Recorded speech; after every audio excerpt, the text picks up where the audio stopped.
பிஸ்மில்லாஹிர்ரஹ்மானிர்ரஹீம். அஸ்ஸலாமு அலைக்கும் வரஹ்மத்துல்லாஹி தஆலா வபரகாத்துஹு. அல்ஹம்துலில்லாஹி ரப்பில் ஆலமீன். லா ஹவ்ல வலா குவத்த இல்லா பில்லாஹில் அலியில் அலீம்.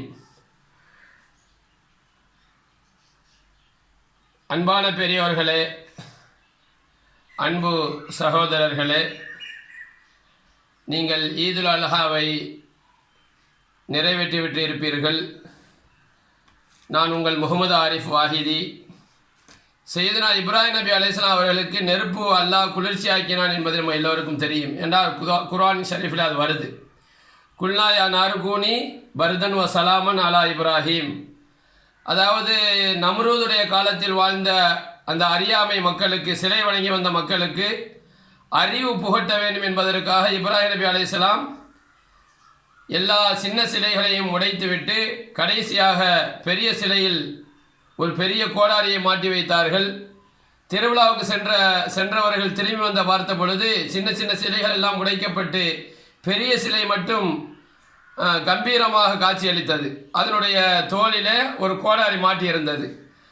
அப்போ நம்ரூது விசாரித்து பார்த்து, இதை யார் செஞ்சது? மிகப்பெரிய அநியாயம் செய்து விட்டார்கள், இதை செய்தவருக்கு நாம் தண்டனை கொடுக்க வேண்டும் என்று ஊர் மக்களை ஒன்று கூட்டி என்ன தண்டனை கொடுக்கலாம் என்று கேட்கப்பட்ட பொழுது ஒரு பெரிய நெருப்பு குண்டத்தை தோன்றி முதலாக உலகத்திலேயே இப்ராஹிம் நபி அலைஹிஸ்ஸலாம் அவர்களுக்கு தான் அந்த ஒரு மின்ஜெனிக் என்று சொல்லப்படக்கூடிய ஒரு கவன், அந்த கவனில் இப்ராஹிம் நபியை தூக்கி வைத்து பெரிய நெருப்பு குண்டத்தில் அந்த நம்ரூத் மன்னன் தூக்கி போட்டான்.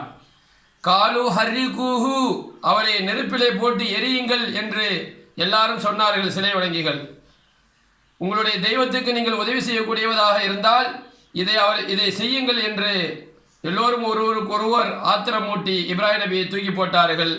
ஆனால் அல்லாஹ் அந்த நெருப்புக்கு உத்தரவிட்டான், என்னுடைய ஹலீல் இப்ராஹிம் நபிக்கு நீ குளிர்ந்த பூங்காவனமாக மாறிவிடு என்று. அது அப்படி குளிர்ந்த பூங்காவனமாக மாறியது. வரலாற்றிலே சஹாபாக்கள் காலத்திலே நபிகள் நாயகம் ஸல்லல்லாஹு அலைஹி வஸல்லம் அவருடைய உம்மத்தை சார்ந்த ஒருவருக்கும் அந்த மாதிரி நெருப்பு குளிர்ந்த பூங்காவனமாக மாறியது. அவர் யாரென்றால் அவர்கள் ஆரம்பகால இஸ்லாமியர்கள். வசாபிகூனல் அவ்வலூன் அப்படின்னு அல்லாஹ் சொல்கிறான ஹசரத் அம்மார் இப்னு யாசிர் ரலியல்லாஹு அன்ஹு. அம்மார் இப்னு யாசிர் அவர்களுடைய குடும்பமே சொர்க்கத்திற்காக பிறந்த குடும்பம் என்று நபி ஸல்லல்லாஹு அலைஹி வஸல்லம் அவர்கள் ஒரு இடத்திலே பாராட்டி இருக்கிறார்கள். அவ்வளவு சித்திரவதைகளையும் காஃபிர்களிடமிருந்து ரொம்ப கொடுமைகளையும் சகித்து கொண்டு ஈமானில் உறுதியாக வாழ்ந்தவர்கள் அந்த ஆரம்பகால முஸ்லிம் சஹாபாக்கள். அவர்களில் அம்மார் இப்னு யாசிர் ரலியல்லாஹு அன்ஹு அவர்களுக்கு அவருடைய எஜமான் என்னவெல்லாமோ கொடுமைகள் செய்தான்.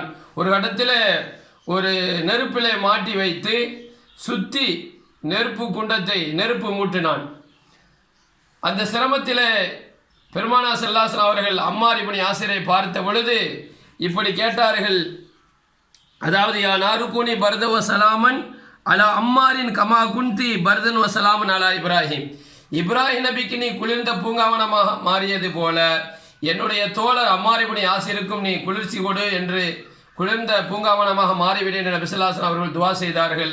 அது மாதிரி அது குளிர்ந்த பூங்காவனமாக மாறியதை நாம் வரலாற்றின் மூலமாக படித்துக் கொள்கிறோம். அருமையானவர்களே, அப்போ அல்லாஹ்வுக்காக தியாகம் செய்யக்கூடியவர்களுக்கு அல்லாஹ் தஆலா இயற்கையை கட்டுப்படுத்தி அதனுடைய தன்மையை மாற்றி குளிர்ந்த பூங்காவனமாக மாற்றி கொடுக்கிறான்.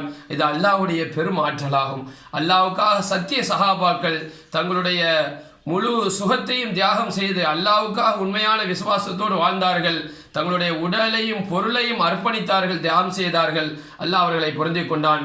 ரலியல்லாஹு அன்ஹும். அப்படிப்பட்ட உன்னதமான சத்திய சஹாபாக்களுடைய வாழ்க்கையை பின்பற்றி வாழ்வதற்கு அல்லாஹ் நமக்கு நல்லொருள் பாலிப்பானாக. உங்கள் எல்லோருக்கும் வாழ்த்துக்கள். அஸ்ஸலாமு அலைக்கும் வரஹ்மத்துல்லாஹி வபரகாத்துஹு.